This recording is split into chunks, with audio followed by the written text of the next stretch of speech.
Hello, Archie Dunlop here with Talking Astrology with Archie on Thursday, April the 10th, 2025. Over the last few days, I have perhaps been talking too much about current events, tariffs, Trump, the world falling apart, and, inevitably there are suggestions that maybe I am politically biased. I try my hardest to be neutral. I mean, in my last video, the only thing I said about politics was I was talking about local politics, and I was expressing my concerns about the destruction of the natural habitat where I live in Washington State. And in terms of my own political involvement, the only thing I do is I make public comments at my local city council meeting, and my comments tend to be of an environmental nature. So that's really the only thing I do myself in terms of politics, though I have been accused of all sorts of biases. I've been accused of being pro-Trump. I've been accused of being anti-Trump as well, not giving the man a chance. In fact, I've been accused of both in the same video, I think. But as far as today is concerned, I wanted to avoid politics. I even wanted to avoid current events, kind of. And I just wanted to focus on the fact that today there is an opposition between the Moon and Saturn. And it's a pretty regular aspect. It happens every month. It's not a big deal, and it needn't be particularly serious. I think there's reasons to think that Moon opposition Saturn, which there is a Moon opposition Saturn today on Thursday, there's reason to think that it might be more impactful than usual. But I want to look at this aspect. I want to look at a couple of people who have a Moon opposition Saturn in their horoscopes, and I want to look at a few events that took place at the time of the Moon opposition Saturn. But before I look at the Moon opposition Saturn in detail, I wanted to look at the astrology and the I Ching for today, which is Thursday, April the 10th, 2025. By the way, I have to say my usual reminder: if you happen to like this video, I'd be very grateful if you were to like it. If you don't like the video, well, feel free to comment. I don't, by and large, remove comments, particularly comments which are hostile to me, because that's really bad. I don't delete comments. I sometimes delete comments if I see a repetition. So if someone accidentally repeats themselves and I see this, I delete the later comment. So so feel free to comment, and of course, if you're not a subscriber, I would be very happy if you were to subscribe. Anyway, so let's look at what's happening today, and this is the chart for noon today, April the 10th, and the moon is still in Virgo, so it hasn't gone away. It just does feel as if the moon has been in Virgo for absolutely ages, and while the moon is in Virgo, it makes a load of aspects. It aspects all of these Pisces planets. So we've got Venus, Saturn, Mercury in Pisces. We've also got Jupiter in Gemini. So the moon aspects these, and additionally it makes a trine to Uranus and a sextile to Mars. So what's happening is that the moon is, in a way, it's activating everything. And when you look at a chart, the moon is process. The moon is the action in a chart. Without the moon, nothing happens. And so if we try to conceptualize, what this might mean, the moon in Virgo is trying to make sense of it all. And really, that's what we're all trying to do, isn't it? I mean, I did say I wasn't going to talk about politics, but still, there's a lot going on in the world, and a lot of people are scratching their heads. Some people are trying to make sense of it by jumping to conclusions, by regarding Trump as being an absolute disaster. Others are trying to say that Trump is a saviour, but that's one way of trying to make sense of the world. And it is hard, and that's what Moon in Virgo is trying to do. Even if you're not concerned about politics, even if it doesn't impact you, there are still things that you're trying to make sense of, and that's what Moon in Virgo is doing. And one has to ask whether it's worth it. The Moon is conjunct the South Node, and the South Node is the path of least resistance, so it's very easy to try to analyse it and to come up with one's own narrative. We are in a post-truth world where it doesn't necessarily matter if what we're saying is not true. Generally, the important thing is it's true to us. And so, we analyse things, we come to our own conclusions, and, well, that's it. And the Moon conjunct the South Node is perhaps saying, well, don't ask any questions, or rather, don't ask too many questions. Just look at things, accept things. This is a chaotic situation we are in. And still, we try our hardest, don't we, to try to understand, what is happening. And, maybe in a few days' time, we will start to make sense of it, because we've got this build-up to a full moon. Over the weekend, the moon is opposition the sun, moon in Libra, opposition the sun in Aries.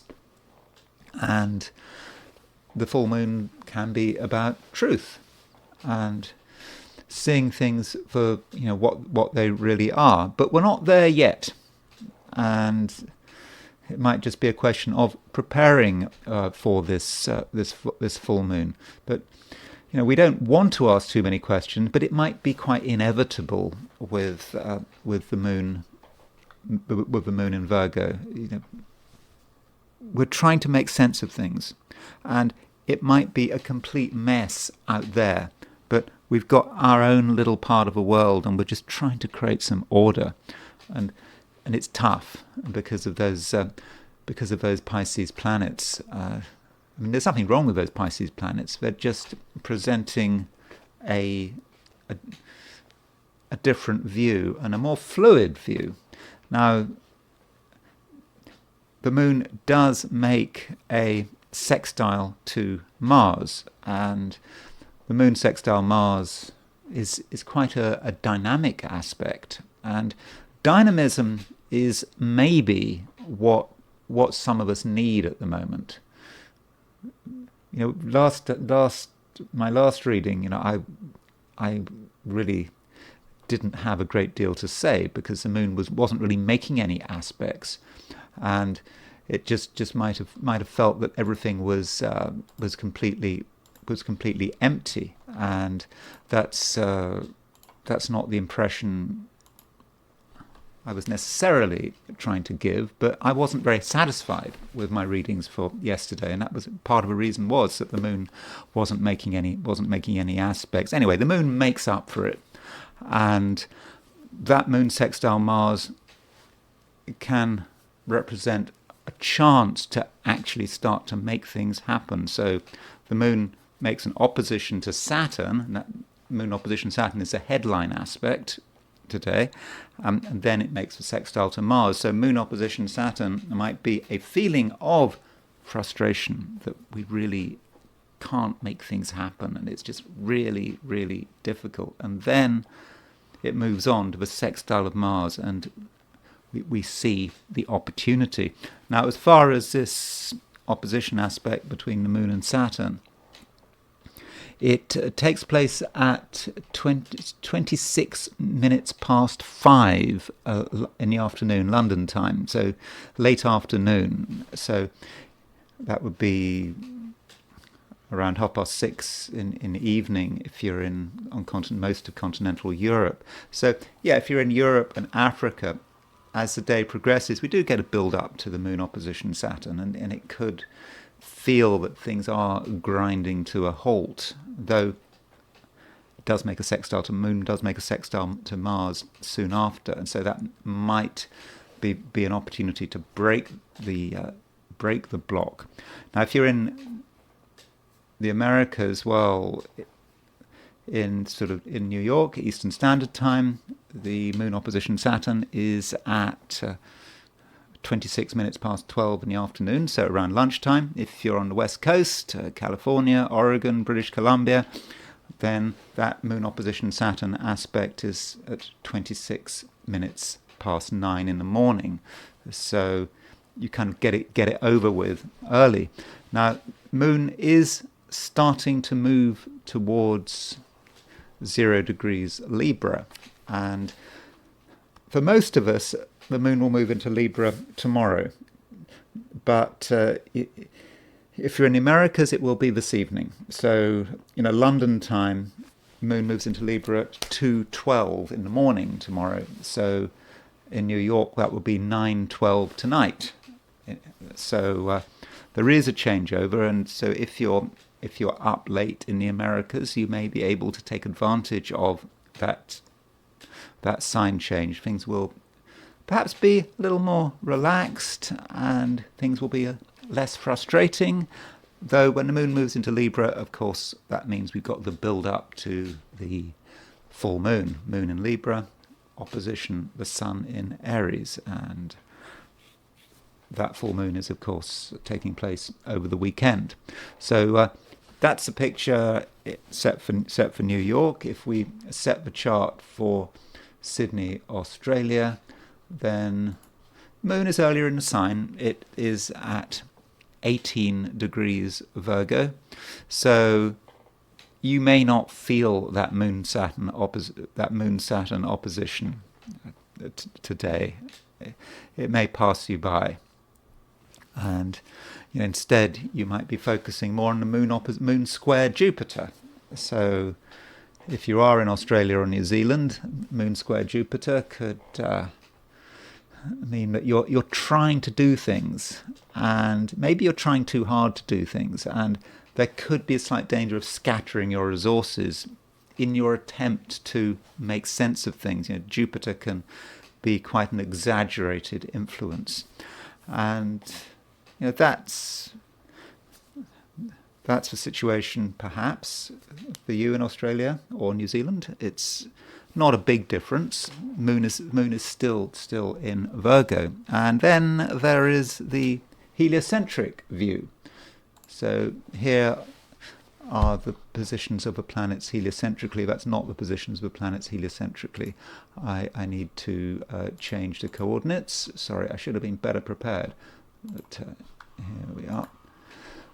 Okay, so heliocentrically, the Earth is getting ever closer to Chiron. You can see that there's the Earth at 21.2 Libra, less than 2 degrees away from the opposition to Chiron. So remember, Earth conjunct Chiron is the same as Sun conjunct Chiron, and that is another aspect we've got. I've already started to talk about it.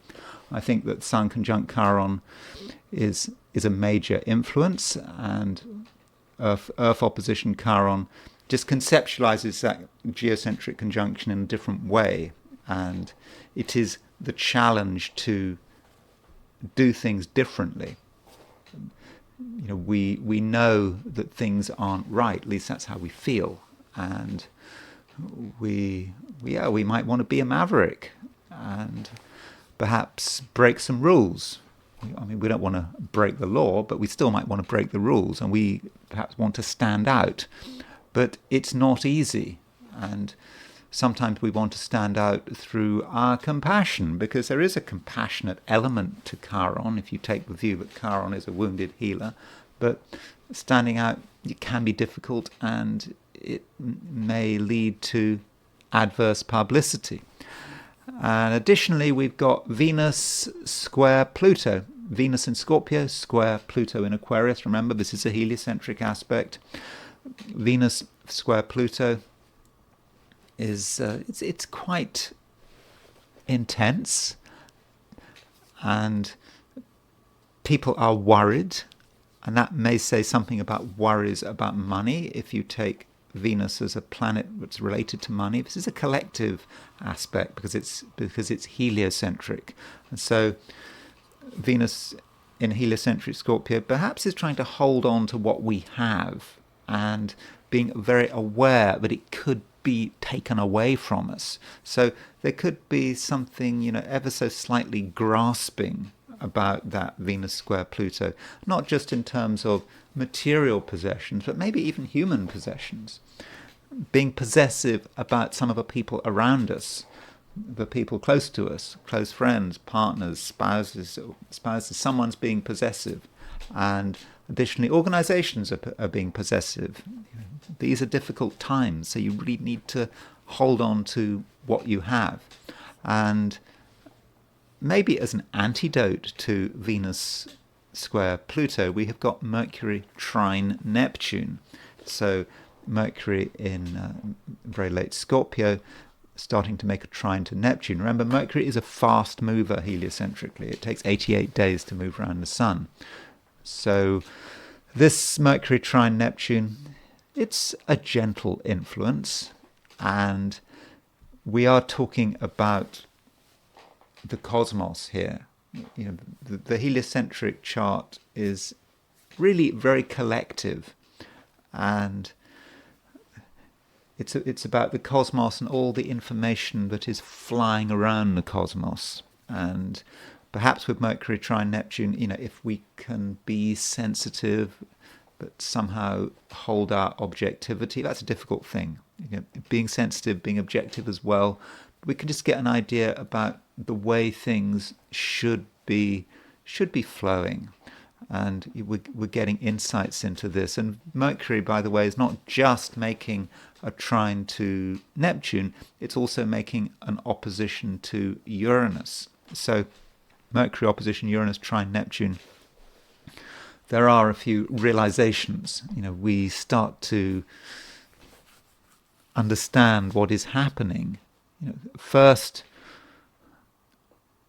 we get the shock, Mercury opposition Uranus, and then we get it into perspective. That's the chronology of the thing. Mercury opposition Uranus first, then trine Neptune. And so if we want to understand what's happening, we have to have a very, very open mind. And this contrasts with the geocentric picture, where geocentrically, the moon is in Virgo. Moon is in Virgo, making an opposition to Saturn and all of those Pisces planets.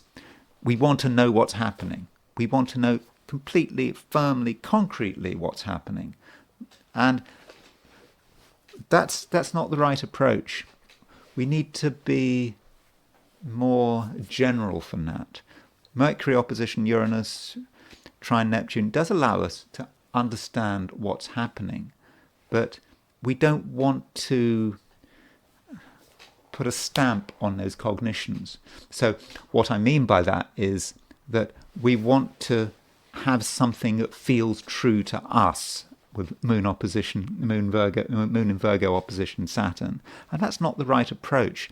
We have to have greater flexibility. We have to have more of a nuance. We're not going to have a total concrete understanding, especially at a logical level. We just need to feel what is happening, but not reach firm conclusions. So those are a few thoughts about the heliocentric picture. And now I want to look at things from the viewpoint of the 12 signs. So these are my forecasts for the 12 signs for today, which is Thursday, April the 10th, 2025. Aries. Aries, the moon continues its path through Virgo. And this means that, in a way, that is a continuation of yesterday. So Aries, there are things you want to get together, and you perhaps should be thinking about yourself. There are a lot of things happening in the world, and most of these things you can't control.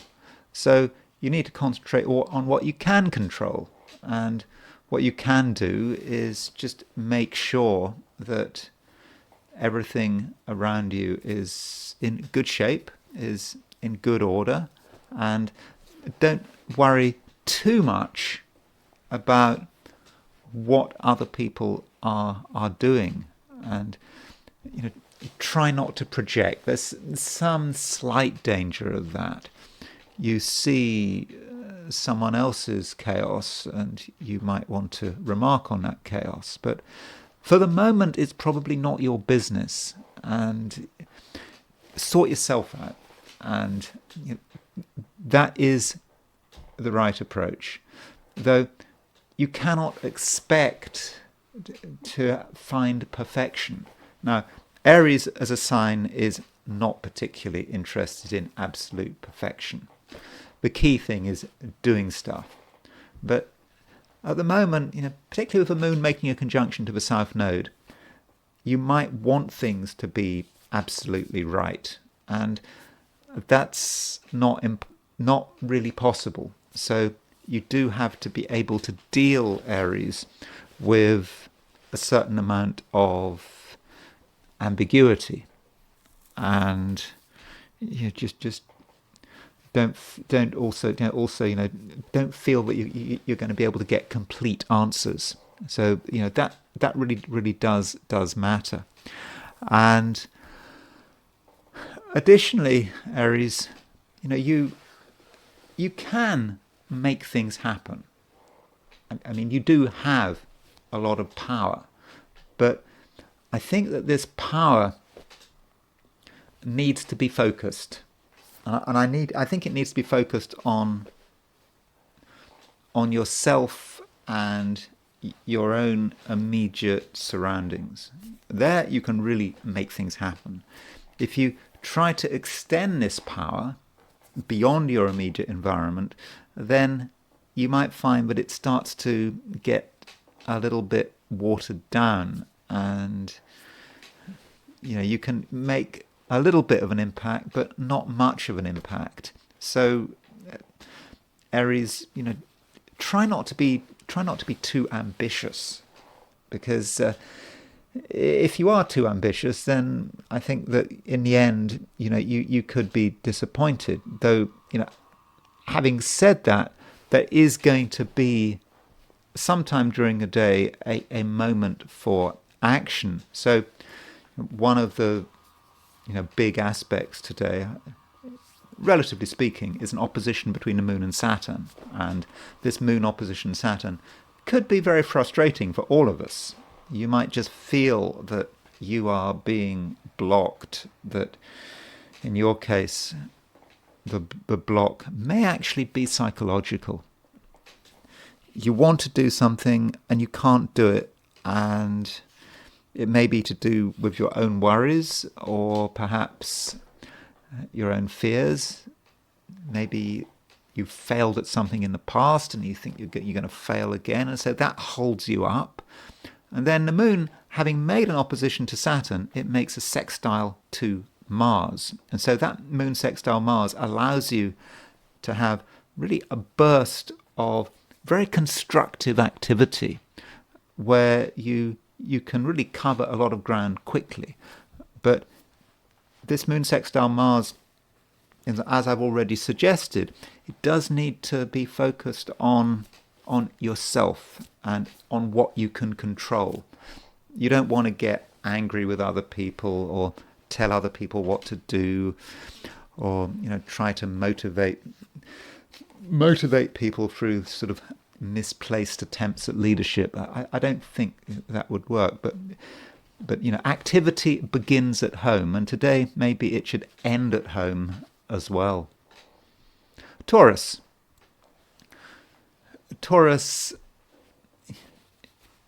intrinsically, you're someone who at the moment wants to enjoy yourself. I mean, why not? I mean, it's difficult times in which we're living. Someone has got to have fun, and why can't it be you? And you certainly can enjoy yourself. But you have to understand the limits of it all. I mean, it would be great, Taurus, if everything happened on your terms, and if you could just act the way you did in the past. Things worked in the past; they're going to work in the future. So that's great, but it's going to be very difficult not to take into account what other people are doing.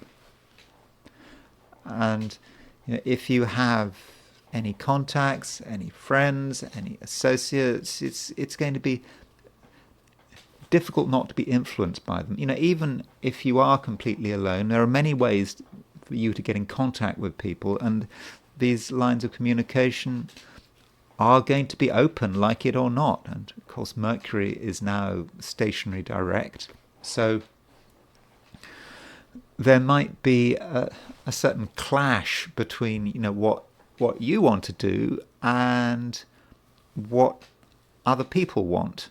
And your approach with the Moon in Virgo conjunct the South Node is that you have ideas, you want to do it your way, you want to do it right, you've got a particular idea about how things should be planned, and it's all going to be fun. But can fun be fun if it's too carefully planned? And actually, you do have to take into account other people, and additionally, you have to take into account how things might change. So, if you're a stereotypical Taurus, I'm sure you're not a stereotypical Taurus, but Taurus can be quite persistent, quite stubborn, doesn't necessarily want to change, but change may be required. And it's about seeing that the world is changing, society is changing, and really your ideas about the future should be changing as well. So you might have imagined the future in a certain way, only a few weeks ago, and that seemed reasonable. But things are now changing, and this may also have something to do with the fact that Venus, your ruler, is starting to slow down in a very big way.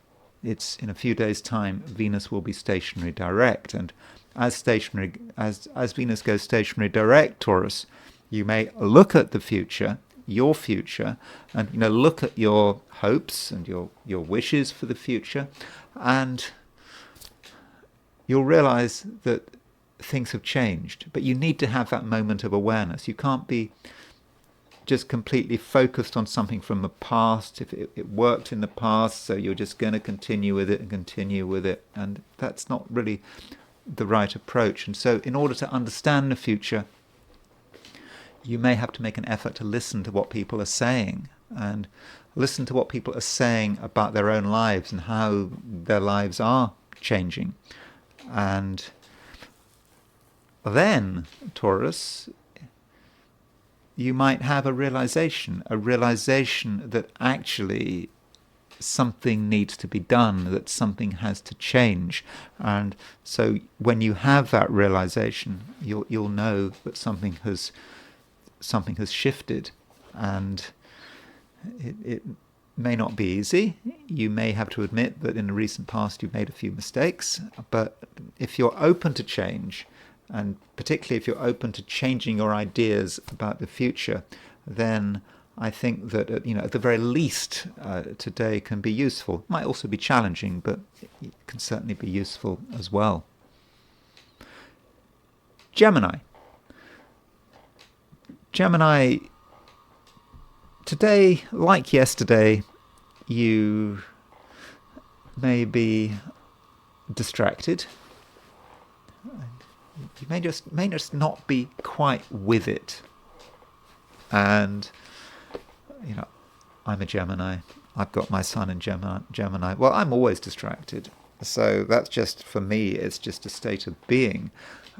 But the distractions could come sort of thick and fast, and you keep seeing things in different ways, and you start seeing new possibilities, and there might be elements of fear there as well. So you are going all over the place. This might not be a bad thing, provided you don't stay in one place for too long. When I say stay in one place for too long, I'm probably meaning that you shouldn't stay with one fantasy for too long. Geminis always have fantasies, and fantasies, they become very real and then they fade away, and it's those thoughts that Gemini have. Geminis can exist in the past, they can exist in the future. The present can be tough going for a Gemini, but sometimes fantasies are necessary to just keep you going, to think about possibilities. If there were no fantasies, then, well, life would be very dull. It might even be a little bit meaningless. And what you have to do is not get completely sidetracked, be open to all possibilities. And, additionally, some of the fantasies might be quite concrete, or at least they might appear to have a concrete result. For example, in terms of money, or your work, or getting a particular kind of job, or engaging in a particular type of business.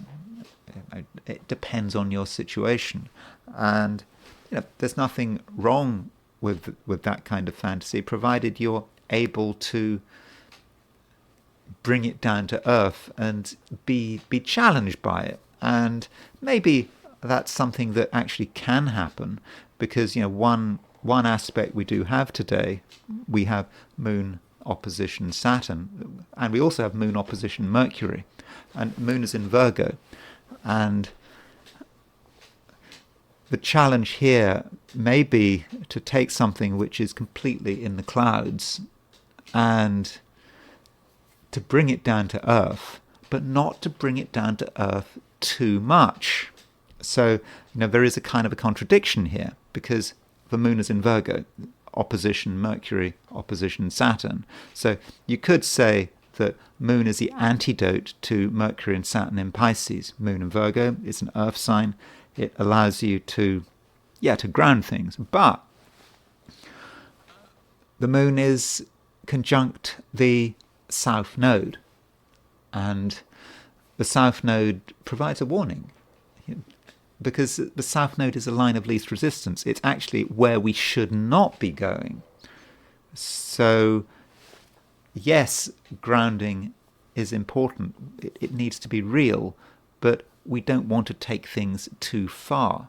And that Moon conjunct South Node may be about getting sidetracked by irrelevant issues, irrelevant material issues. Some material issues do matter, but others, really, we don't need them. They're not helpful.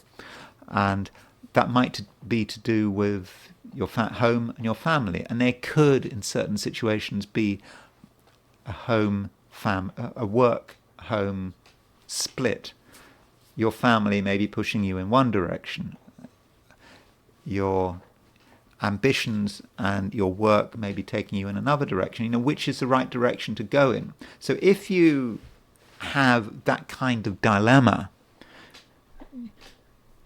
ideally you'd make everyone happy. You'd be able to make your family happy, and you'd also be able to satisfy your own ambitions. But if one thing has to give, I think it would have to be family and home issues, because if you spend too much time worrying about your home and what your family is saying, and if you're worrying too much about basic security issues, well, that could grind you to a standstill, when at the moment, Mercury is still making a conjunction to the North Node, and Mercury is in Pisces, and Pisces in the Gemini chart is a very high profile sign. So this is the right direction for you to be going. And perhaps it's about being ambitious and taking fantasies.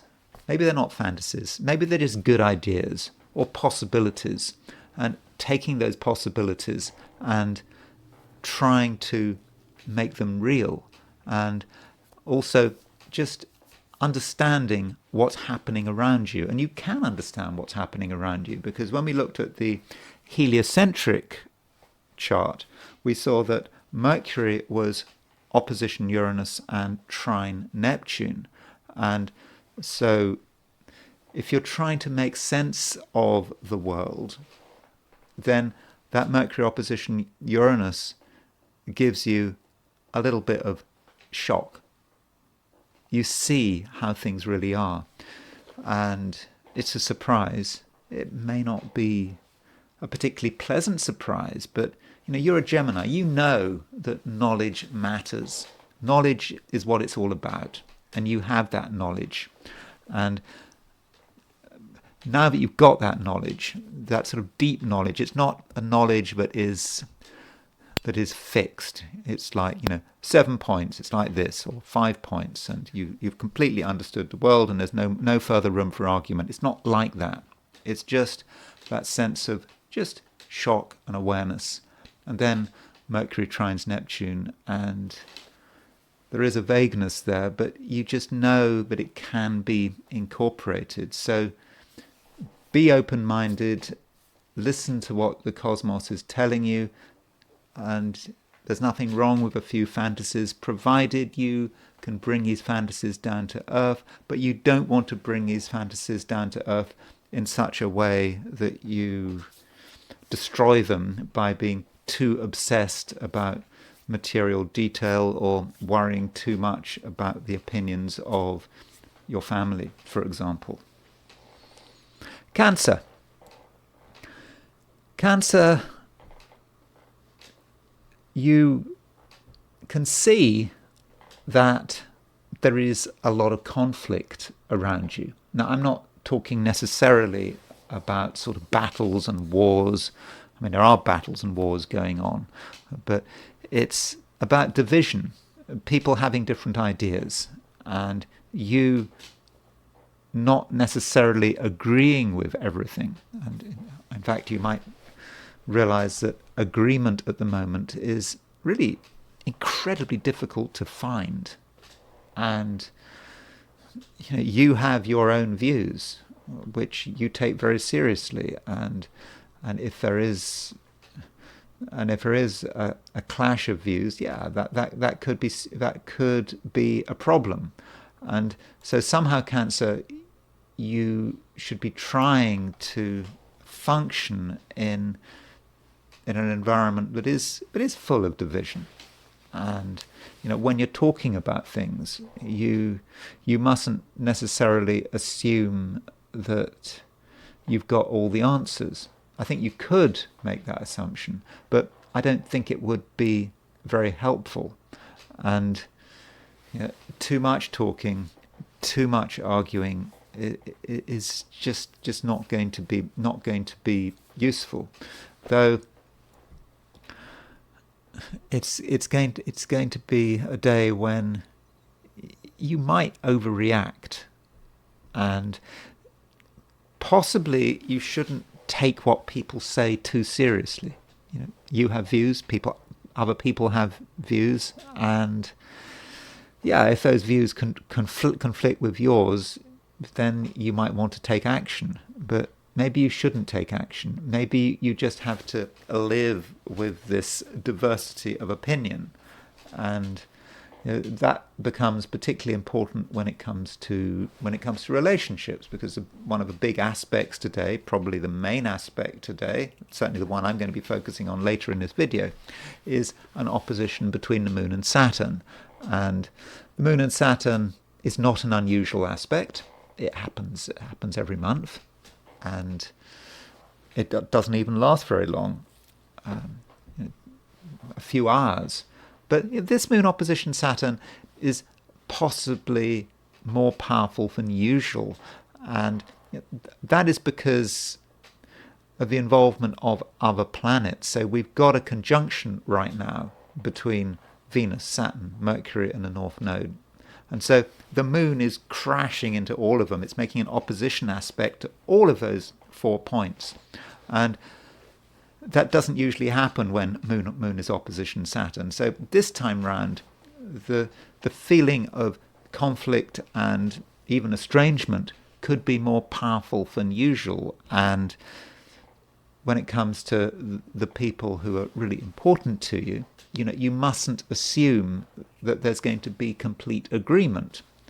Someone you care about may say something you find offensive. In fact, you might say something that they find offensive. And what can you do? Well, from your perspective, you can possibly avoid saying anything too controversial. That might be a good idea. And additionally, just don't overreact to what you hear. Yeah, even if you find it outrageous. People have opinions. People are allowed to have opinions. And people can have good relationships, or should be able to have good relationships, with opinions that are completely 180 degrees opposite from each other. I mean, that is difficult at the moment because society is so polarized, but maybe you have to get beyond this polarized society and not become part of it and not feed it. And the moon, having made that opposition to Saturn, it does make a sextile to Mars, and that sextile to Mars really is a good thing. That moon opposition Saturn on its own could be difficult, and you might feel frustrated, you might feel annoyed with someone else, you just might feel annoyed that you just can't get anything together. But then moon sextile Mars is about action, and it indicates that your persistence can pay off. So if you keep trying to do something, then in the end there can be a breakthrough. And that breakthrough could be about you and another person. It could be about a relationship that feels tense, feels that it isn't going anywhere, but through the right approach you can get through to another person, or maybe they can get through to you as well. So it may be a case that today, it's a case of the darkest hour. There is that darkest hour when things really are not working out, and then it all comes together very quickly, and it comes together because you are able to take the right initiative. Leo, Sun getting very close to Chiron.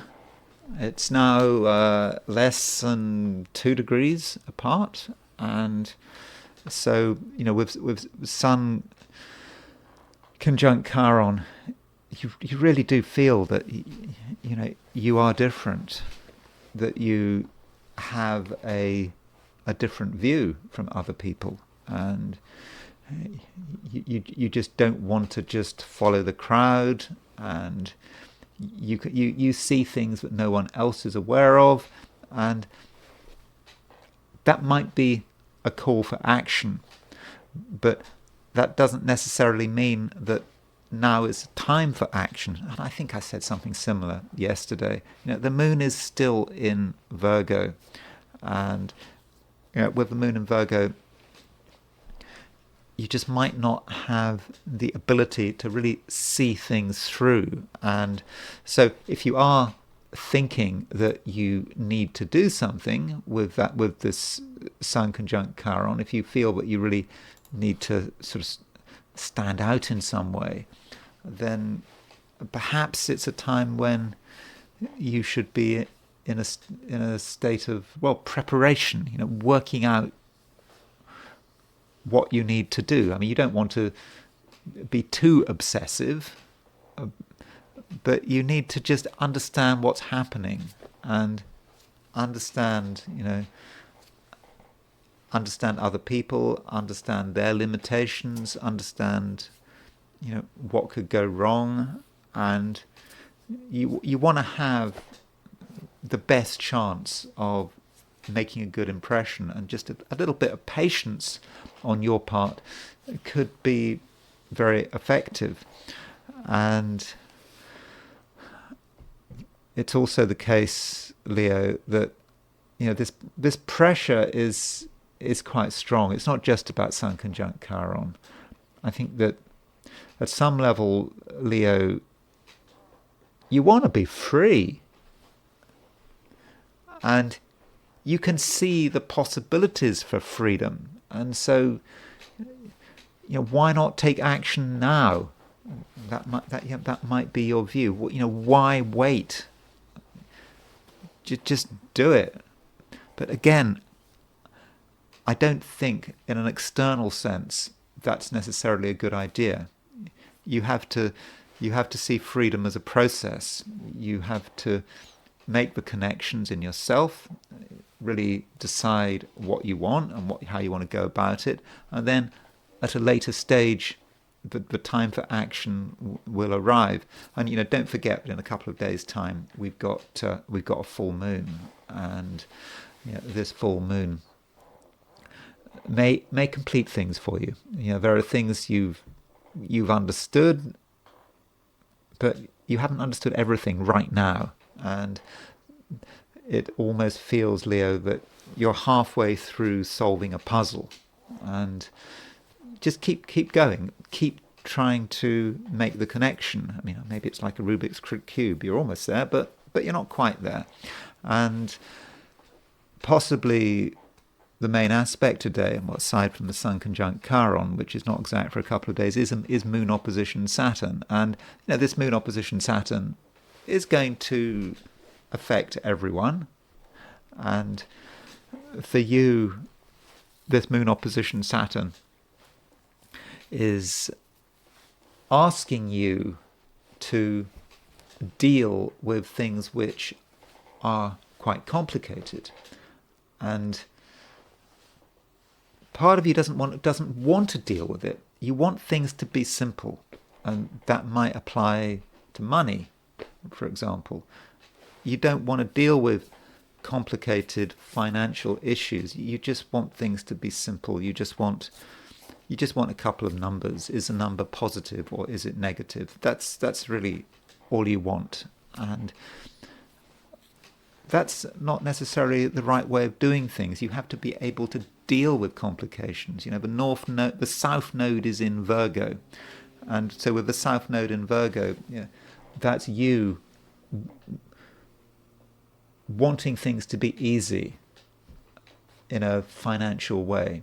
You want to just understand things, but the South Node is the line of least resistance. It's what you should be moving away from, and it may be a day when you actually have to deal with those complications. And it's not just about money; it's about emotion, and it's about other people. It's about perhaps agreements you have with other people, and just really going deeply into things and not being afraid. There's no need to be afraid, because you are being protected. And don't forget, the sun is in Aries. The sun is in its exaltation. So however difficult things might seem, you've got the fundamental strength to be able to see it through. So a little bit of a bravery wouldn't go amiss. And if you can really understand things at a deeper level today, and that's what you should be trying to do, you are in the long run going to be making things a lot easier for yourself. Virgo,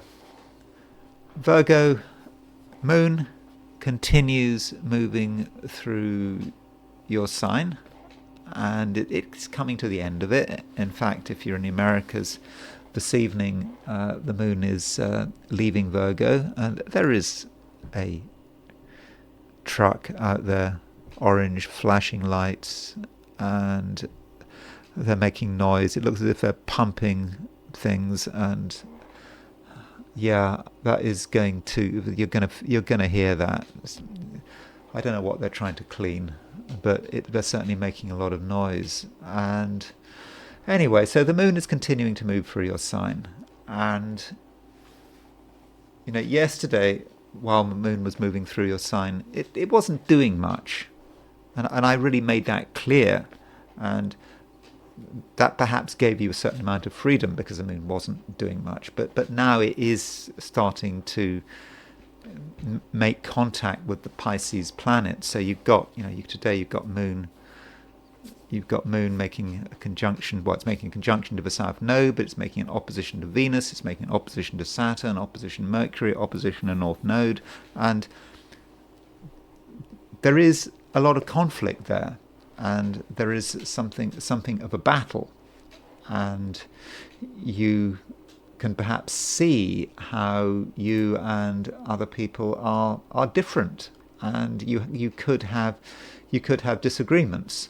I mean, that makes sense, doesn't it? Because this opposition, particularly that Moon opposition Saturn, is across the main axis of your chart, and if you are closely involved with other people and their activities, then it could be frustrating, and you might not want to be connected with it, and you'd rather do your own thing. But that may not be a choice. Okay, it may not be a reasonable choice. The moon is making a conjunction to the South Node, and so there is a temptation to just do things your way. It feels easier, at least in the short term. But the challenging thing to do and the right thing to do is to ask yourself, what are other people doing? Be ready to ask questions. Don't just make assumptions about other people. People that are important in your life, you might work with them, you might live with them, and you might make assumptions about what they're thinking, about what they believe or what they want, and you make assumptions and you just do your own thing anyway. Don't make assumptions. Perhaps you just need to ask them.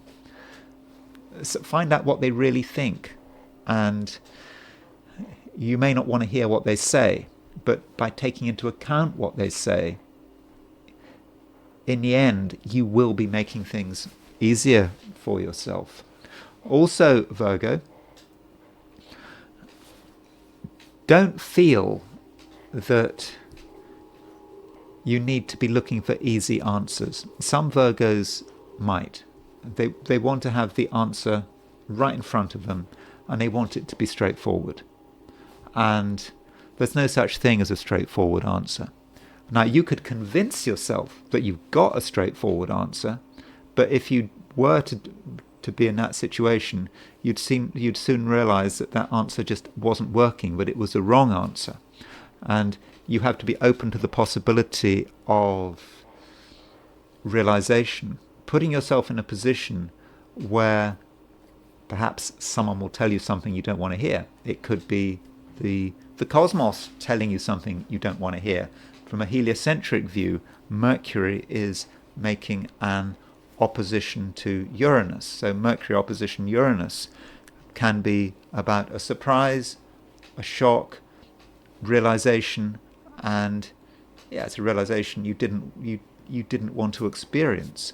But once you have experienced it and you understand what it really means, you can start taking action.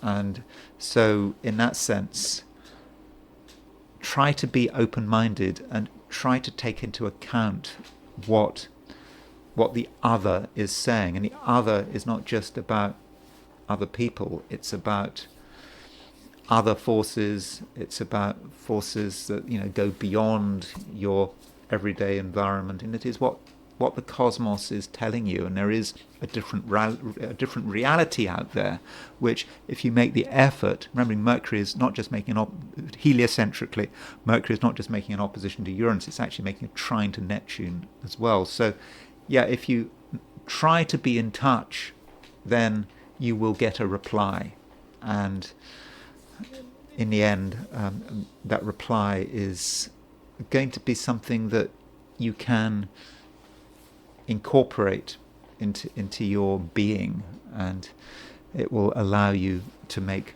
progress, the right kind of progress. And it's not about having an easy answer. It's about looking at things from a different view, and being aware that things are not quite as they seem, but you do have the opportunity here to have a new level of understanding. Libra, you are maybe waiting for the full moon. There is a full moon coming up over the weekend. When the moon moves into Libra. In fact, if you're in the Americas, then this evening the moon will move into your sign, and that is going to create a change. And over the next couple of days, as the moon moves through Libra, then you're going to be feeling possibly a little bit better and more proactive. It's been a bit of a problem recently with Venus making a conjunction to Saturn. So Venus has been stuck in this conjunction to Saturn, and it will be for the rest of the month. And so with Venus conjunct Saturn, you might feel that your freedom of action is somehow being constrained, that there are just things that you have to take into consideration. You don't want to take them into consideration, and it may be just best to just bide your time. And that may be how you feel today.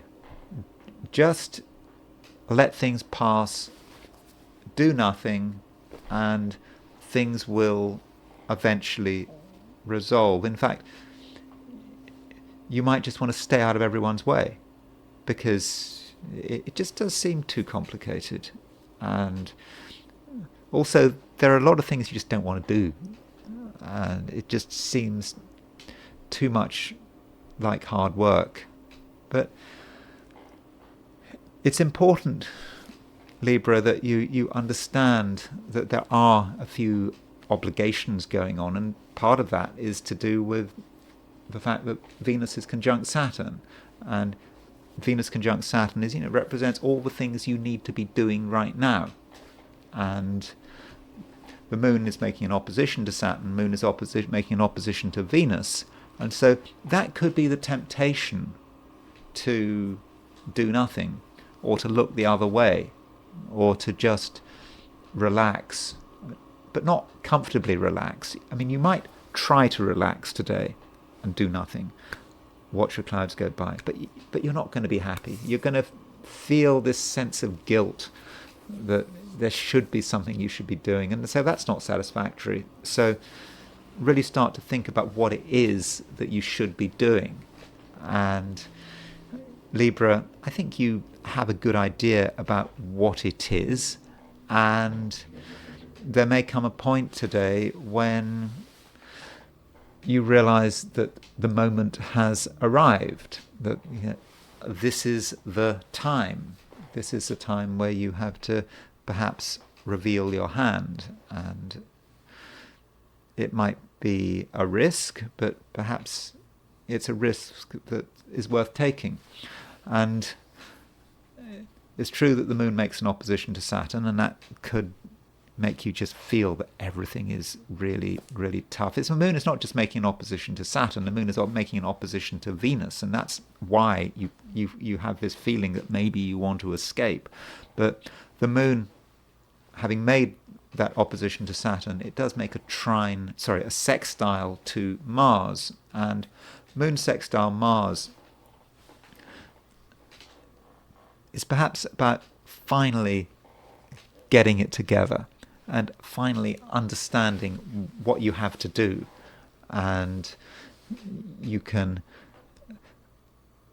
do stuff which is, very meaningful, and also you can be very effective at the same time. And it might be that no one really is aware about what you're doing, but you do it in your own private way, on your own terms. you act on your own terms, but you're acting in a responsible way, and that does get results, and that might relate to your work. So if you're working today, it might be a lot of effort, but in the end you see what you have to do, and you take action, and you know that it's the right thing, and you just know that is the resolution. And so one action could, if you like, save the day, and perhaps you're just waiting for it to save the day. Now that's a bit melodramatic. The day doesn't have to be saved, but you want to have a day which is meaningful, and where you feel that was a day worth living out. And so do work out what that actual action is, and once you've done it, things will be much easier. And also that moon sextile Mars may say something about how you relate to other people. And if you can't take action for one reason or another, perhaps you can follow someone else's lead. They can sort of give you the encouragement, and at first you perhaps are not very receptive to this encouragement, but if you can at least give people a go, listen to what they say, listen to their suggestions, and in most cases their suggestions are, I think, going to be worth following. Scorpio, the moon continues moving through Virgo, and from where I am, there's a lot of noise out there.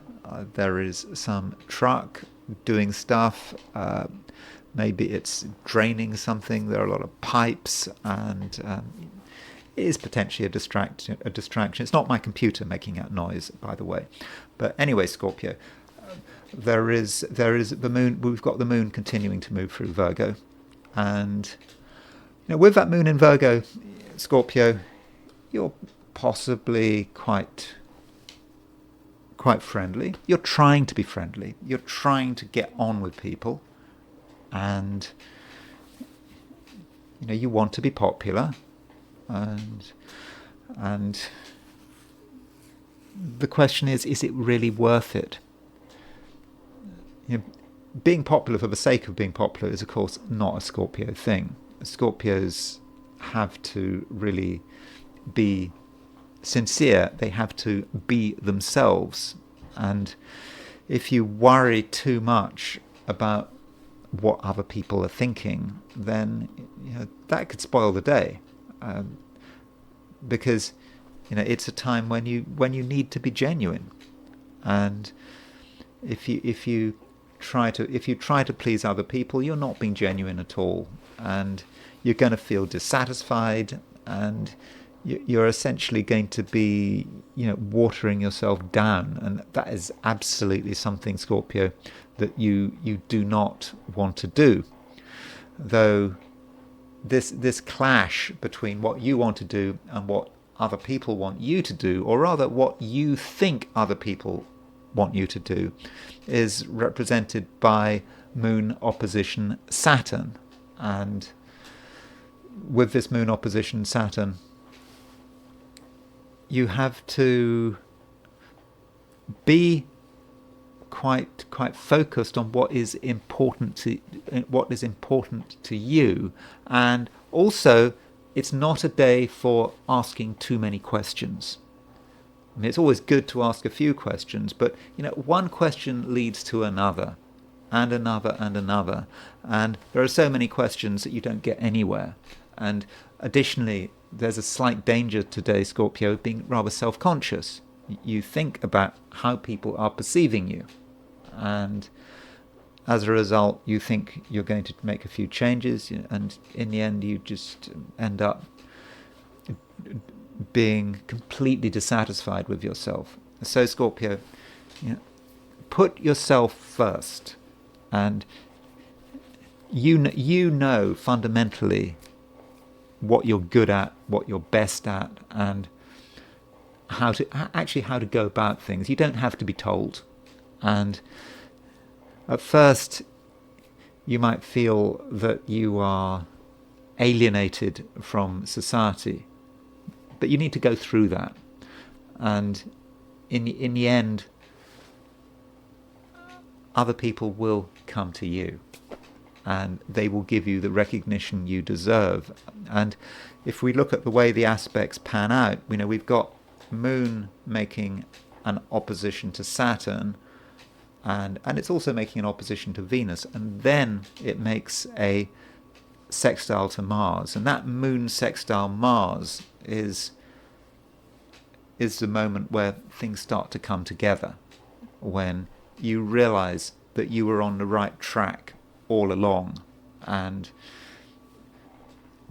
by sticking to your guns and by not compromising, you take everyone with you.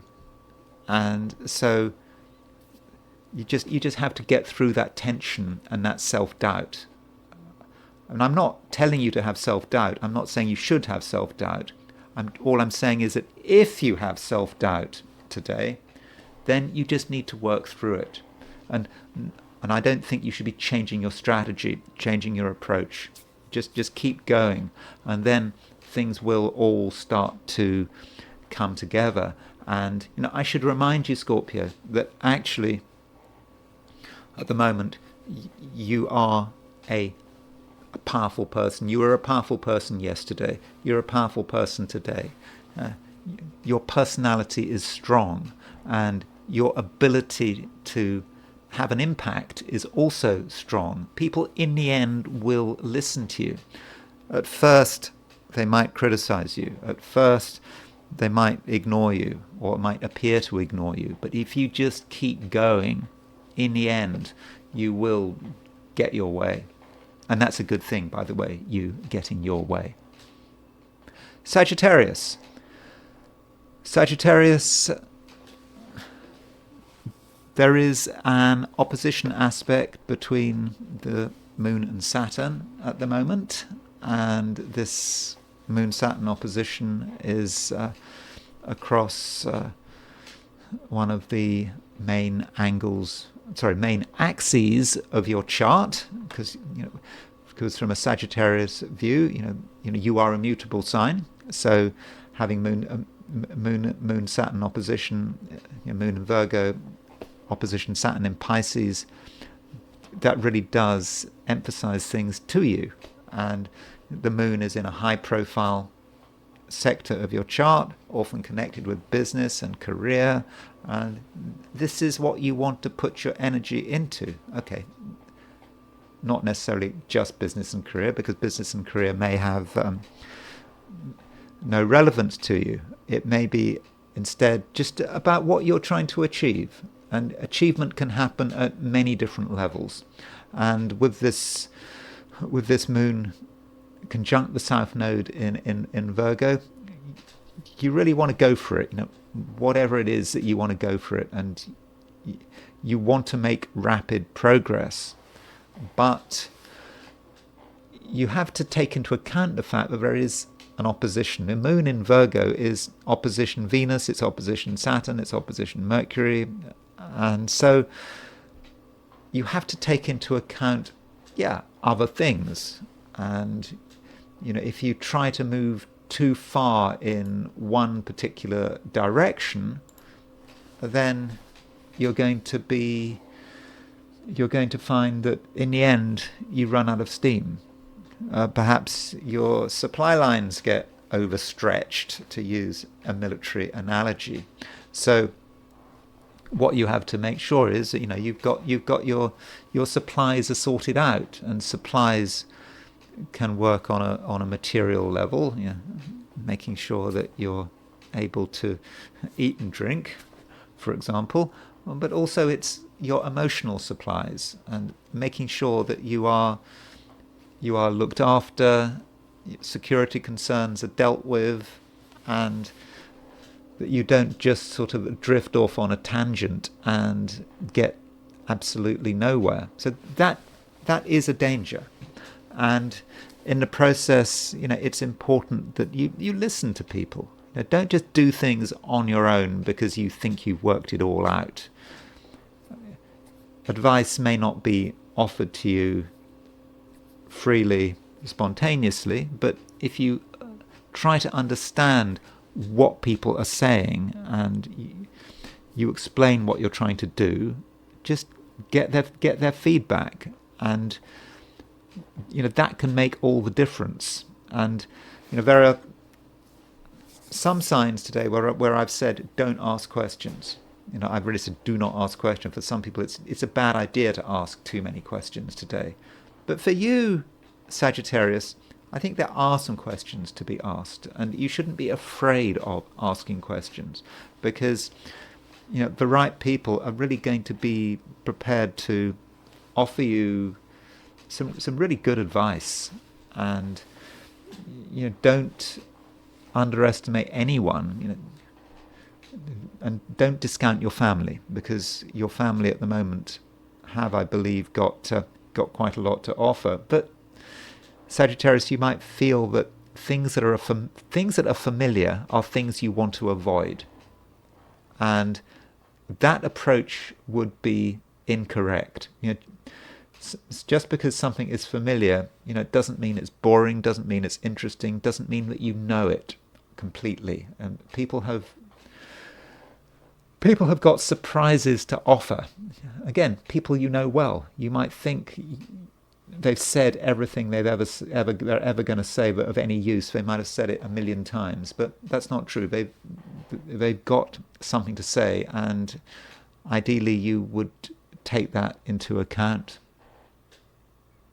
Capricorn, the moon is opposition Saturn today, and this Moon-Saturn opposition is possibly quite important, sort of more important than usual, because it takes place at a time when Venus and Mercury are conjunct Saturn.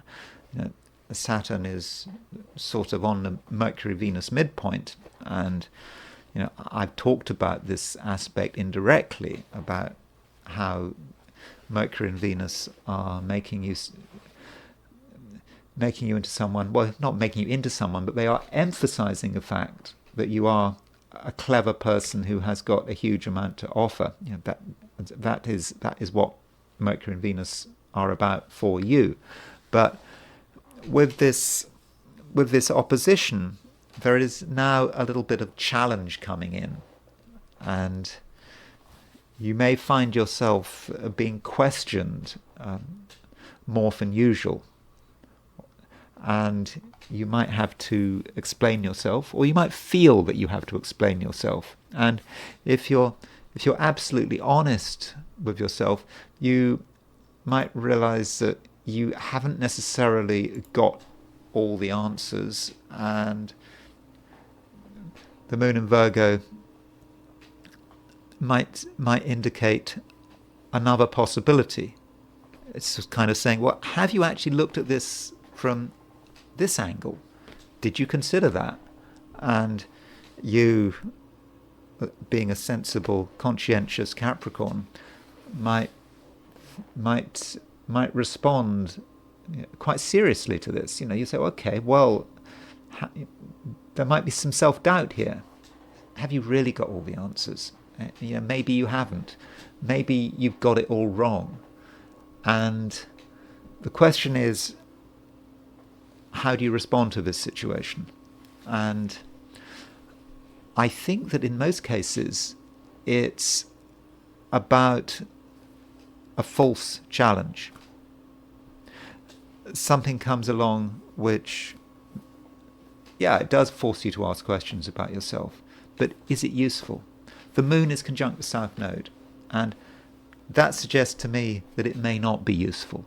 So if you come across a new idea today, or a new way of looking at things, then it may not be right for you. It might actually be wrong. At least wrong for you. It might actually be objectively wrong as well. And if you find yourself having an argument, it's your view against another person's view, then I don't think you should allow yourself to be too heavily influenced. Now, there are all sorts of reasons why you might appear to be wrong, but yeah, I'm not convinced. So it just could be a day, Capricorn, where you have to, stick to what you know and trust, stick to what you believe in, and any information coming your way today may be information you don't need.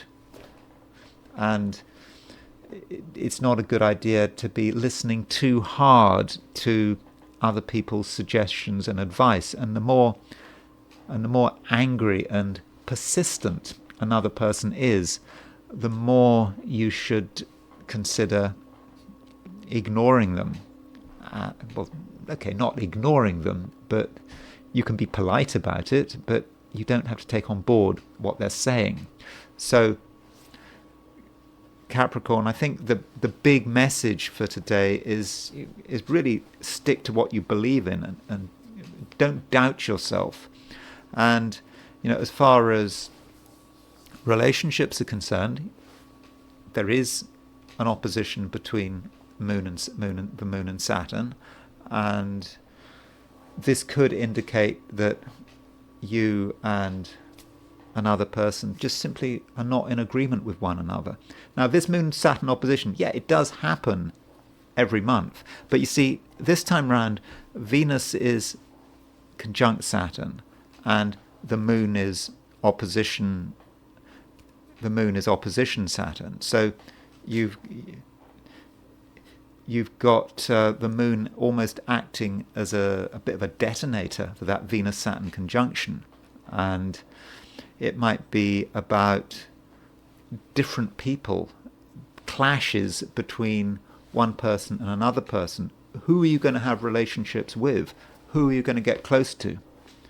And maybe you have made choices about people. And by the way, I'm not talking necessarily about romance. I'm talking about any kind of relationship, any kind of partnership you might be in, any situation where you might have committed to another person, at least in the short term.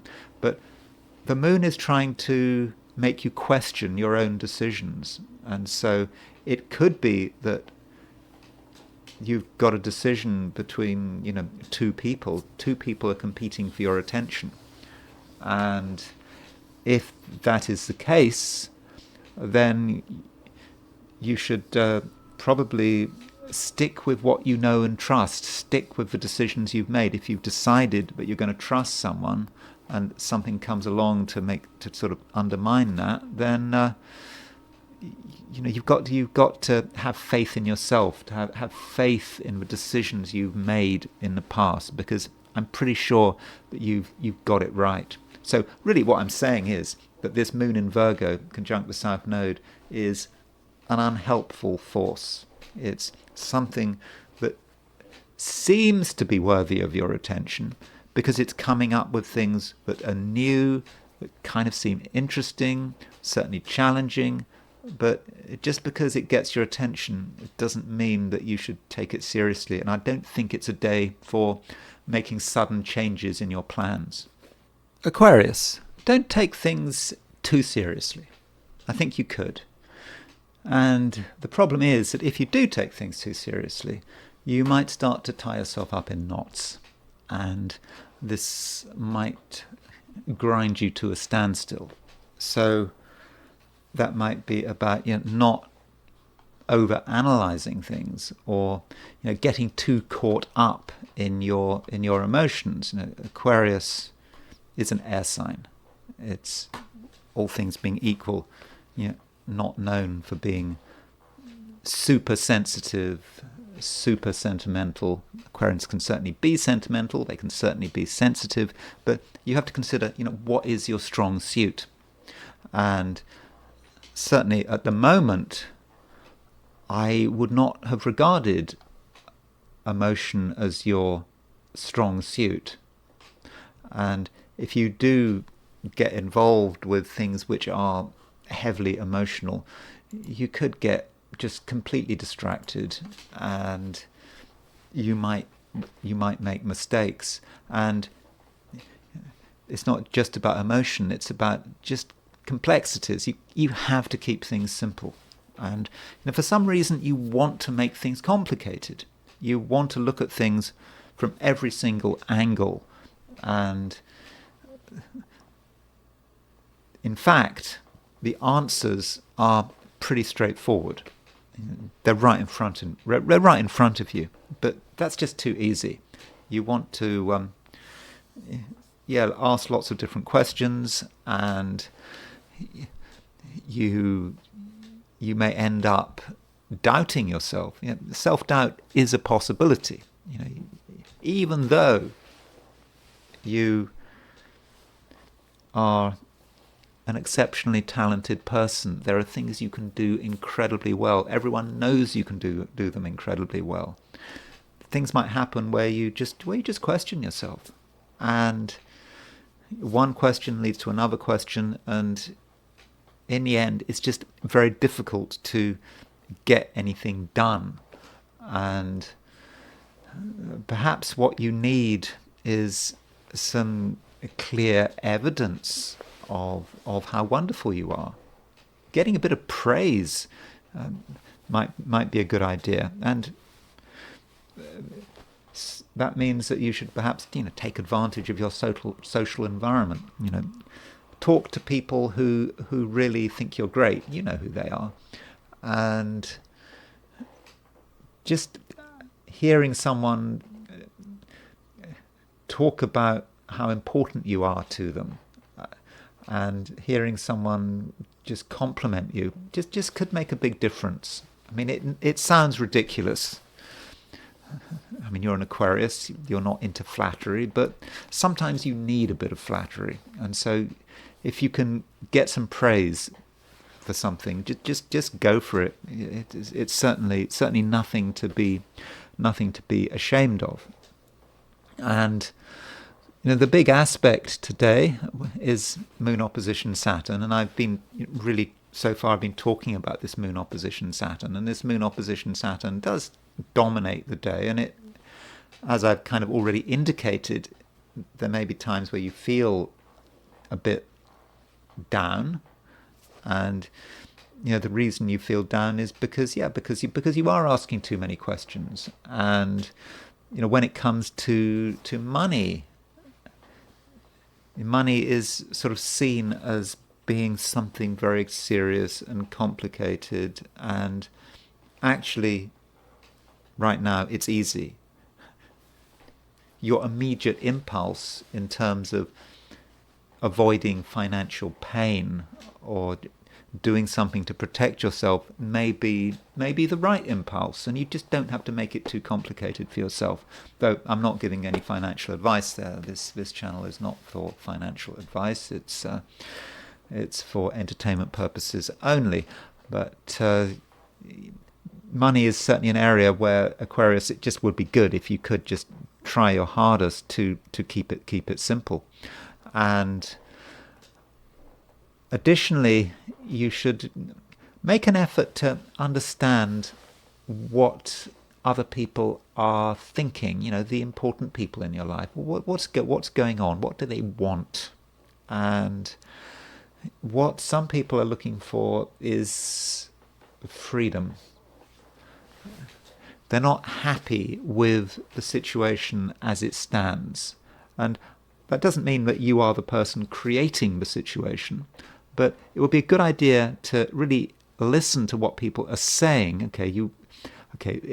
That's one aspect of it, was of course them telling you how wonderful you are, but it's not just about being told how wonderful you are. You need to find out also what people want and what they aspire to, and they may be aspiring to freedom, and maybe you're aspiring to freedom as well, but you need to understand other people's need for freedom. And so if you are doing anything in your life at the moment that is restricting another person, I mean, you probably aren't, but if you are, then you need to take action, because not everyone is able to articulate what they're feeling, and then you might have a situation where someone does something dramatic that you weren't expecting and is disconcerting. But if you were able to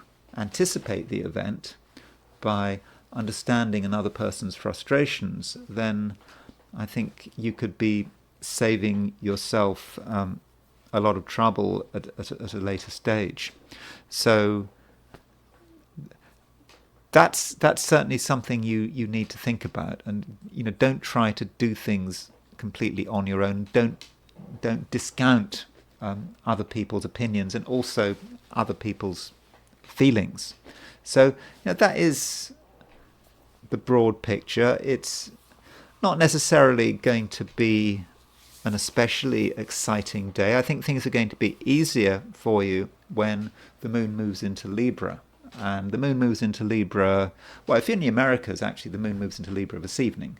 But for most of us, the moon won't move into Libra until tomorrow. And the moon, when it moves into Libra, it will be making a trine to Pluto, and then it will go on to make a trine to Jupiter. So that's something to look forward to. And I do think, Aquarius, that tomorrow, Fridays, is probably going to be an easier day than today, Thursday.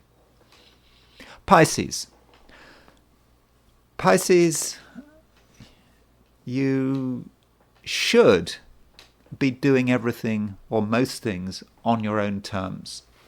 You've worked out how things should be. You know what you want to do, and you've arrived at the answers, and there's probably no reason to change your mind. And that should be how the day runs. But there may be irritations and external temptations. Other people might take up your time, and there might be suggestions that you maybe change your strategy, or that you just do something you don't really want to do. Now, as a Pisces, you're trying to be flexible. You're trying to accommodate everyone. At least at the moment you are. But you can take things too far. And if you feel that you're being pushed into doing something that you don't really want to do, then you shouldn't do it, I don't think. Because what matters is you, and you're the one who should be in control. We have this conjunction between Mercury, Venus, Saturn, and the North Node in Pisces. These 4 points in Pisces. It is about you, and it's about your power, and you have an enormous amount of focus at the moment. You can have focus, but right now, with a moon in Virgo making an opposition to these planets, moon makes an opposition to Venus, Saturn, Mercury. Moon also makes a conjunction to the South Node. There is pressure. There is pressure to give up what you're doing. There's pressure, perhaps, to pay another person a lot of attention, and to try to accommodate them. And if you were to do that, I think it would be the wrong thing to do. Because, with the North Node in Pisces, it's a time to be thinking about yourself. And also with Venus, Saturn, Mercury conjunct that North Node, that pressure is even more intense. This is an important time for you, Pisces. It's a time when you really should have a really strong sense of what you're supposed to be doing, what your purpose is right now. But there's always got to be a temptation. There's always got to be someone who tries to question what you're doing. Tries to make you feel bad. Tries to make you feel selfish. But you shouldn't feel guilty, Pisces. Do think about yourself. You're the one that matters, and if you're allowed to just get on with it in your own way, then Pisces, I think that, everyone will benefit. And, additionally, Pisces, you might want to look at the people around you and how these other people are configured. It just could be that this is a time when there has to be a changing of the guard. By changing of the guard, I mean you've perhaps spent a fair amount of time being with a certain group of people, listening to what they're saying, and you may get evidence now that it's time for a change. That some people have been very useful in the past. You've perhaps been useful to them as well. But now that things are changing, maybe now that Neptune has moved out of your sign and moved into Aries, it's time to rethink things and create some change. New people move into your life. Old people, they move out of your life. Old people as in people from the past, people who are just, not being helpful anymore. And so you make a few changes, and you may want to make a few dramatic changes.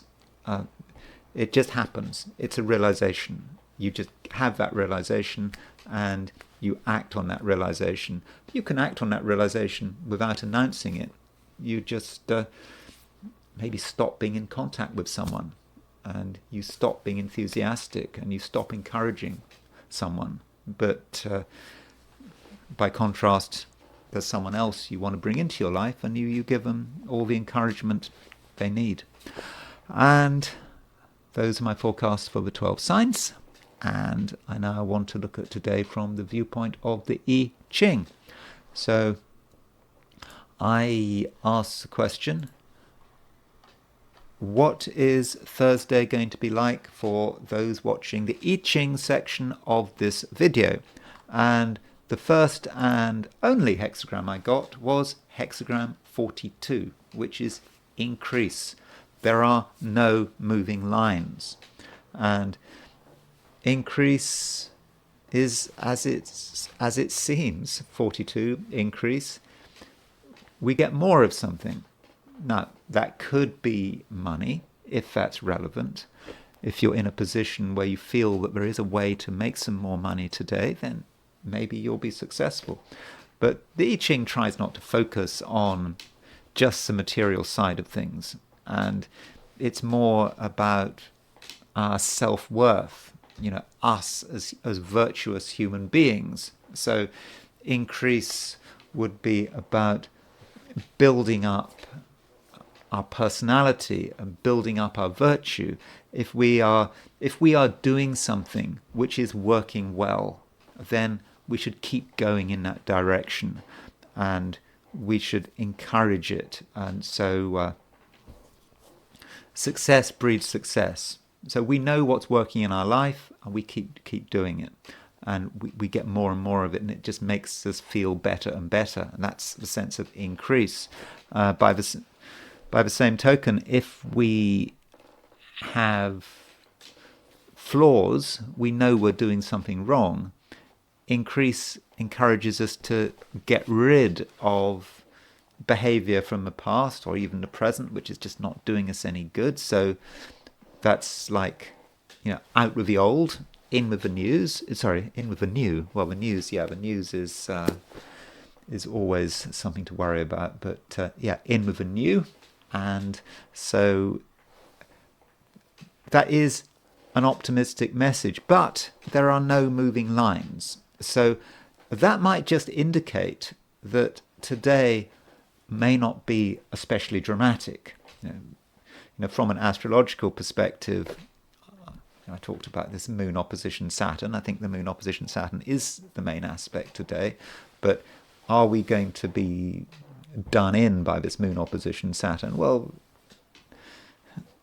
the I Ching says probably not, and we shouldn't over-dramatize today because there are no moving lines. But in terms of the context of this increase, what is the background to us trying to build up our virtue, build on our virtue, well, then we would look at the nuclear hexagram. That might tell us something. So, the nuclear hexagram, if you look at this hexagram and you knock off the top and bottom lines, you see this sort of table-like object in the middle. There are the legs of the table, and there's the tabletop, and that gives us a nuclear hexagram, which is hexagram 23, which is splitting apart. Now, splitting apart is actually a very difficult hexagram. Now, it's not the hexagram for today, but it's providing context. And so many of us might feel that, recently things have split apart, that we've had realizations that things weren't working.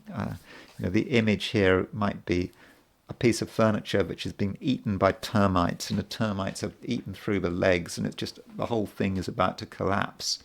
And some of us might actually feel we're coming from a collapse. The collapse has already happened, and the collapse may be all around us. The collapse may be about what is happening in society. And so the increase is, in some cases, just about picking up the pieces. What is left? What have we got that's worth keeping? And we build on it, and that does give us the sense of increase. And so, if we work on the good in ourselves, and perhaps on the good in other people, the people around us, then it's a virtuous circle. Things are just going to get better and better. But it's a slow process, no moving lines, so we shouldn't expect things to be too dramatic today. But it seems to me, from the I Ching's perspective, that we do make solid progress. And now it's time to look at the aspect between the Moon and Saturn. We do have an opposition aspect between the Moon and Saturn, and so this aspect takes place London time at 5:26 p.m. today, which is Thursday. I understand a lot of you watching this, you're watching it on a Wednesday, but this is a video where I'm looking at Thursday. So this happens on Thursday, and there's a moon opposition Saturn. Now, one reason I think that this Moon-Saturn opposition might be important is because of this build-up in Pisces. So we've got this huge build-up in Pisces now. We've got Venus, Saturn, Mercury, North Node in Pisces, and Venus and Mercury Mercury has just turned stationary direct. Venus is about to go stationary direct, and it's all linked up with Saturn and the North Node. And so we might see the Moon as being a trigger. And so when the Moon aspects these planets, then it brings them into focus. And we see the challenge, and the challenge here is the Pisces. The Pisces planets do just represent the chaos we're in. I mean, that's one way of looking at Pisces. Especially now with Trump and his tariffs and whatever else is going on in the world. It's just very difficult to be able to predict the future. I was looking at some video on YouTube where some stock market expert, or someone who'd done very well in the stock market, was talking about the future, and he was saying, well, usually you do know what the future is. If you've got good judgment, you have some idea about where things are heading. But now, you don't know where things are heading. It's not just about the economy; it's about geopolitics. It's about everything. And so, this uncertainty is represented by all these planets in Pisces. I mean, Saturn, you could say, tries to provide structure, but it's Saturn in Pisces. I mean, Saturn in Pisces might just represent the feeling of being in a position where one is trying to create structure, but one structure is just being overwhelmed all the time. And so what does one do? And so the moon comes along and makes an opposition to all of this. And so the moon is actually looking for answers. The moon in Virgo doesn't want to be bothered with all these complications to say we don't know the future. Moon in Virgo, wants solutions. And the moon is conjunct the South Node, and that indicates to me that this is a question, an approach that is not necessarily healthy. To think that we can solve the matter, understand the matter, understand, for example, what Trump's tariffs are about in maybe 6 bullet points. It's just not reasonable. But with Moon in Virgo conjunct the South Node, we're going to try. And you can go to the news. Everyone's got a view. Mainstream media is saying that Trump's tariffs are a complete disaster. If you go to other channels of a sort of right-wing nature, they'll say, "Oh, this makes perfect sense, and we know what Trump is trying to do, and maybe it will work, maybe it will don't work." But I think we just have to be open-minded and resist the temptation to just come up with an answer. And again, it's not just about Trump's tariffs. It's about what is happening in the world. And geopolitically, things have been breaking down for some time, and the old alliances and the old certainties have gone. And meanwhile, of course, Neptune has slipped into Aries. And Moon in Virgo, by the way, and Neptune in Aries are two responses to the same problem. I mean, I know that they sound very different, Moon in Virgo and Neptune in Aries, but Moon in Virgo wants answers and wants to understand what's going on because it's just too complicated. That's Moon in Virgo conjunct the South Node. Neptune in Aries, I think, is just about action. We are going to take action, and there is a bit of a sort of controversy maybe about Neptune in Aries, that one should start to think about Neptune and all the symbolism of Neptune, the god of the sea and the chaos and letting things go and breaking things down. I'm of the view that that's not necessarily helpful. I think that Neptune is just a carrier. It's just a carrier for the energy of a particular sign. Especially with Neptune in Aries. I just think it's just about Aries, and about Aries having an impact on the collective. And so Neptune in Aries, we're just going to break through this chaos. We're going to do something. And Neptune is in Aries until the late 2030s. This is what we're going to do. And maybe part of this chaos that we're seeing at the moment is actually caused by the fact that Neptune has moved into Aries. And as I've already said, I think that Trump's actions in terms of tariffs are pure Neptune in Aries. So those are a few thoughts about this particular iteration of the Moon-Saturn opposition, and why I think that it's especially important. The next time the moon is opposition Saturn, things will be different. When the moon is opposition Saturn, what will that be? The beginning of May. So if we look at the moon opposition Saturn, the next time the moon is opposition Saturn, Mercury will be in Aries, Venus will be in Mercury and Venus will be in Aries. They won't be making an opposition to Mercury and Venus. So I don't think it will be so intense next time round. Now, as far as what the Moon-Saturn opposition means, Moon-Saturn opposition is probably in astrology regarded as being one of the more difficult aspects, because the moon represents the way we respond. It's the way we feel.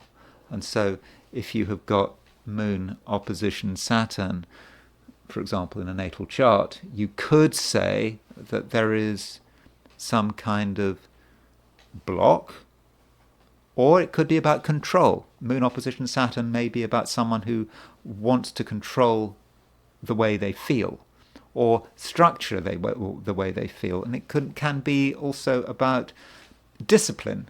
I mean, it is a very disciplined aspect, Moon opposition Saturn, and you'd have to think about, what is the Moon about? The Moon can be about how you present yourself. It can be about particular activities.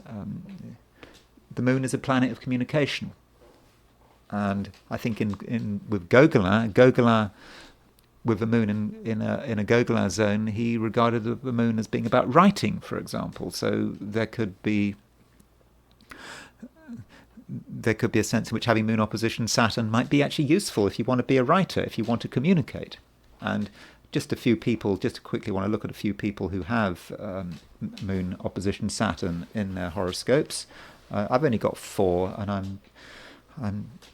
haven't got times of birth for many of them. So, chess player Boris Spassky had Moon opposition Saturn. I don't know what the orb for Boris Spassky's Moon opposition Saturn is, but Moon opposition Saturn is about control. Boris Spassky recently died, didn't he? So Moon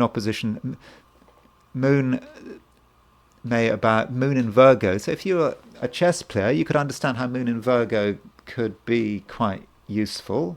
Moon in Virgo is trying to look at what's going on a chessboard, and one thing that chess players do need to do is they need to hold an image of the board and of past moves in their head. I mean, I'm a terrible chess player, but I know that if you want to be good, you've got to have a certain sense of concentration and be able to hold images. And so you might say that Saturn opposition the Moon, in his case, and it's going to work in different ways for different chess players, but maybe for him and his chess, being able to hold an image of a board and hold the way the image of a board is moving is helped by his Moon opposition Saturn. And another person that we don't have a birth time for is J.K. Rowling. So J.K. Rowling, she has like Boris Spassky, she has Moon in Virgo, opposition Saturn in Pisces. Again, we don't know what the orb on her Moon Saturn opposition is, because we don't have a time of birth. Apparently, she doesn't want to reveal her time of birth, and so Moon opposition Saturn. Moon is just the writer. I mean, that is one way of seeing it. And to be a writer, you need talent, but you also need discipline. You've got to be able to lock yourself in a room and be able to write, come what may. And I think her book, she was writing her first book. She wrote in cafes, and you can imagine the focus that she must have had to write that book. I think wasn't she a single mother at the time when she was writing that first book? So that Moon opposition Saturn would have required incredible discipline. And so you might see Moon opposition Saturn as many of the difficulties she had in life. She had a very good education, but at the beginning, before she wrote the books, I think she had difficulties in relationships, Moon opposition Saturn, but still she had the focus to be able to see through it all. So she might be an example of someone who's actually able to use her Moon-Saturn opposition very well. And Moon opposition Saturn, Moon is about communication, and Moon opposition Saturn potentially can be quite caustic, can be quite brutal in their put-downs. And I think in terms of her tweets and how she responds to her opponents on Twitter X, you might be seeing Moon opposition Saturn at work. And another woman who we do have a time of birth for is Brigitte Macron. So here's Brigitte Macron, wife of Emmanuel Macron. So she's born in 1953. Of course, she is a lot older than Emmanuel Macron. She's of the generation of, she's born a couple of months. She's a couple of months older from Xi Jinping, who was General Secretary of the Chinese Communist Party. She's of a generation of Xi Jinping, and Vladimir Putin was born in 1952. So she's of that generation. But I didn't really want to talk about her Saturn-Neptune conjunction, which she certainly has. I want to talk about her Moon-Saturn opposition. And so there's her Moon at 19 Aries opposition Saturn. It's a very strong Saturn. I mean, it might be retrograde, but it's in its exaltation. So Moon opposition Saturn, I mean, I don't know much about her personality, but she wants to be in control. That's one way of looking at it. And she wants to hold on to a particular image. And it seems that teenage Emmanuel found that Moon opposition Saturn very attractive. So attractive, that he went and married her, even though there is a huge age difference. So as I said, I don't know a great deal about her.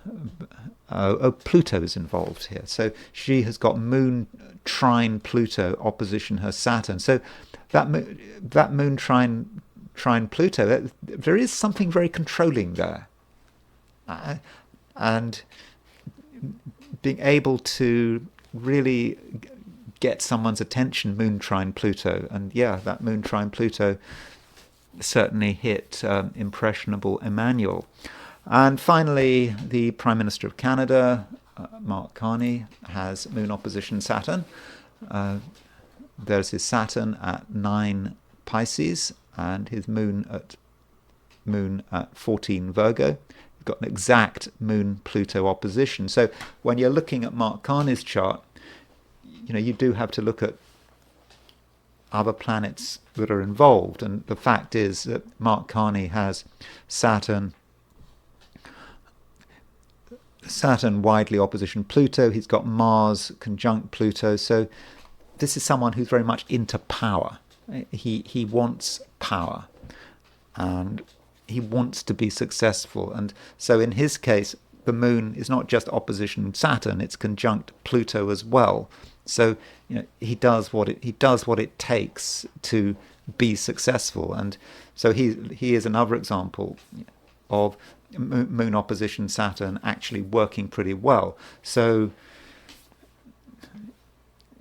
in terms of the people I've looked at, Boris Spassky, Brigitte Macron, J.K. Rowling and Mark Carney, for them, Moon-Saturn opposition didn't stop them being successful.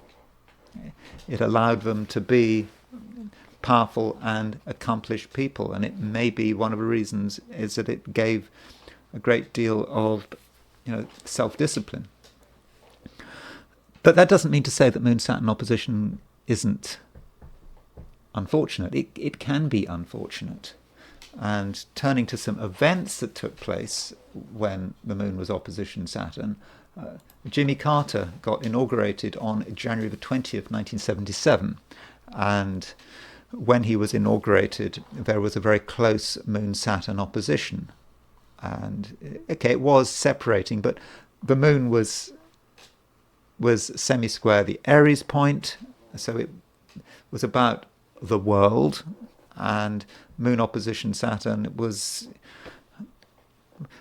perhaps very much in focus with this, and his ascendant was at 13 Taurus. So Jimmy Carter turned out to be, and I'm not making a political comment, but like it or not, certainly one of the least successful post-war American presidents.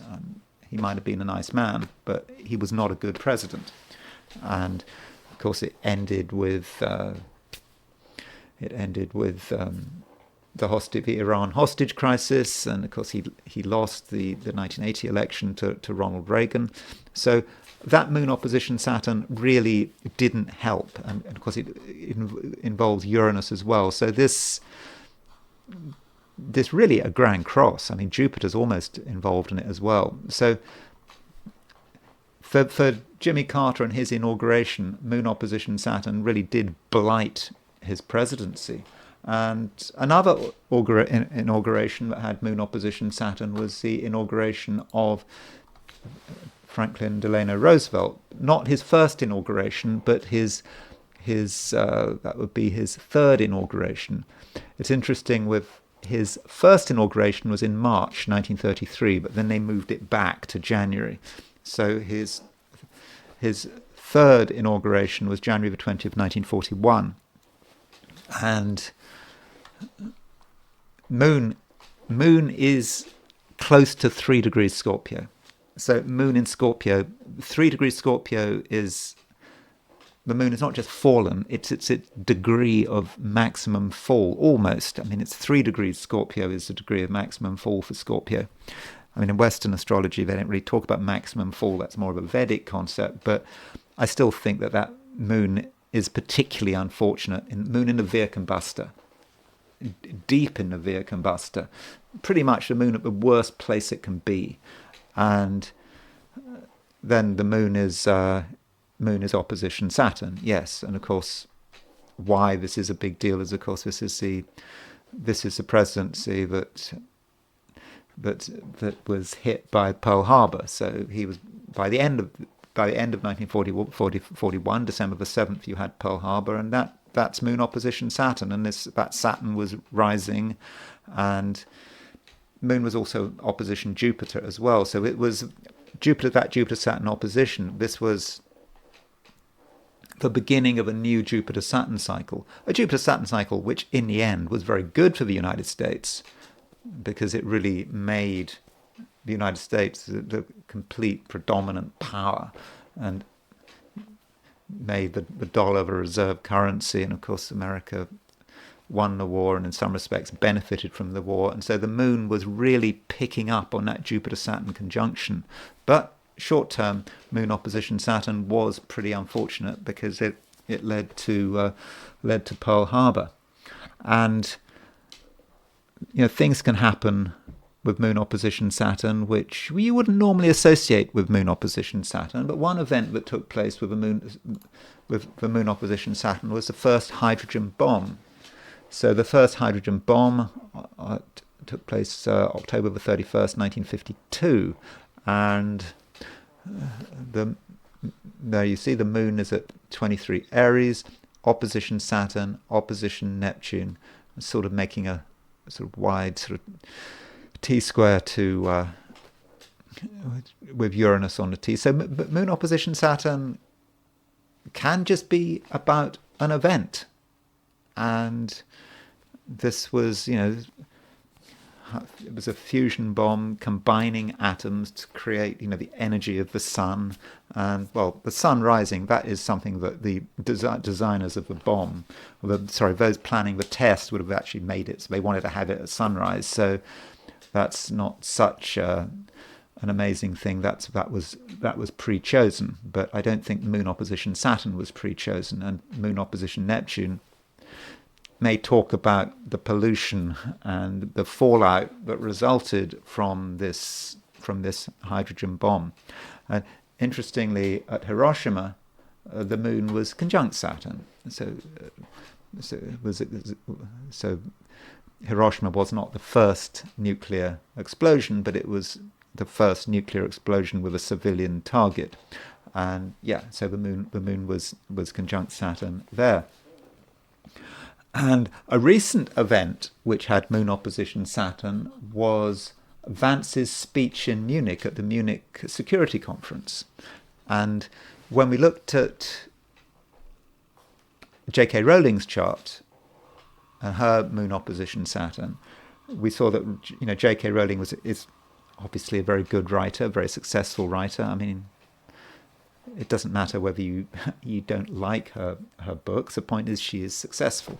And I mean, I read one of her books. It was okay. I completely understood reading her. I read her first Harry Potter book. I didn't read the others, but I can certainly understand why she was so successful with her writing. It's very readable. And so with J.K. Rowling also, she's able to be quite cutting in terms of how she replies to things on Twitter X. Now, Vance's speech, where he really attacked Europe and the fact that the fact that Europe seems to have contempt for people's freedoms. Why should America defend Europe when Europe is its worst enemy? And at the time of that speech, the moon was at 1846 when it started. I think it was around 1846 Virgo, and it was opposition Saturn. So moon opposition Saturn can be about a devastating event, a verbal event, because the moon does represent communication, particularly moon in Virgo, and really bringing things to a stop. That's another thing about moon opposition Saturn. It just can stop things dead. It stopped the Munich Security Conference dead. That was Vance, and so that I think is a good example of how moon opposition Saturn can work. And there can be bad news. Mother Teresa died when the moon was opposition Saturn. Now, I'm not a fan of Mother Teresa, by the way. I kind of subscribe to the Christopher Hitchens theory on Mother Teresa. But still, she did die when the moon was opposition Saturn. So the moon was at 22 Libra, and it was opposition Saturn. So she was an important person, and of course she died actually just a week after Princess Diana died. And so moon opposition Saturn. Saturn was opposition Venus.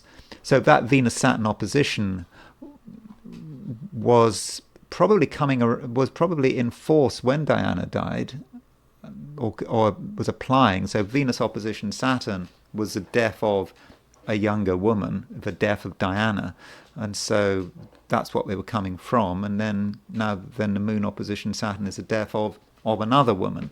So that could be a way of looking at it. But I think in this case it wasn't just the fact that the moon was opposition Saturn. It was the fact that Venus opposition Saturn, and at the time that Venus was opposition Saturn. By the way, I should just quickly look where Venus was when Princess Diana died. So it was